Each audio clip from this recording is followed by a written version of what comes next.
అంటే ఫైబ్రాయిడ్స్ మనకి చికిత్స ఏ విధంగా ఉంటుంది? యూజువల్గా ఏంటంటే మనకి ఫైబ్రాయిడ్స్ చిన్నగా ఉన్నప్పుడు ఎటువంటి సిమ్టమ్స్ లేనప్పుడు మనకి చికిత్స అన్నది ఏమీ అవసరం ఉండదు. ఒకవేళ ఫైబ్రాయిడ్ సైజ్ పెరుగుతుంది, లేదంటే పేషెంట్కి ఏమన్నా హెవీ బ్లీడింగ్ అవ్వడం కానీ, లేదంటే ఇన్ఫర్టిలిటీ రిలేటెడ్ ఏమైనా ప్రాబ్లమ్స్ ఉన్నప్పుడు, మోర్ దెన్ 5 సెంటీమీటర్స్ ఉన్నప్పుడు మనం సర్జరీకి వెళ్ళాల్సి వస్తుంది. అంటే సర్జరీ అన్నప్పుడు మనకి ఓపెన్ టెక్నిక్ నుంచి లేదంటే లాప్రోస్కోపిక్ నుంచి చేయొచ్చు.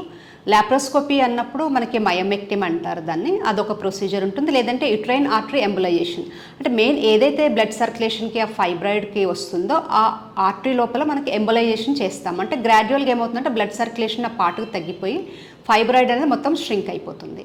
అంటే మనకి హిస్టోస్కోపీ నుంచి మనకి సబ్మ్యూకోజల్ ఫైబ్రాయిడ్స్ ఏమన్నా ఉంటే దీని నుంచి మనము రిమూవల్ చేసుకోవచ్చు.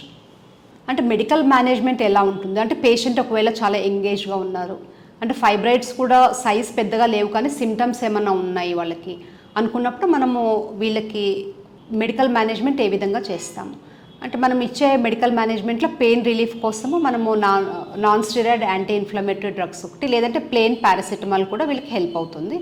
దాంతోపాటు యాంటీ ఫైబ్రినోలిటిక్స్ ఒకటి, జిఎన్ఆర్హెచ్ ఎగోనిస్ట్లు అన్నది కూడా ఈ ఫైబ్రాయిడ్ ఉన్న పేషెంట్లకి కొంతవరకు హెల్ప్ అవుతుంది.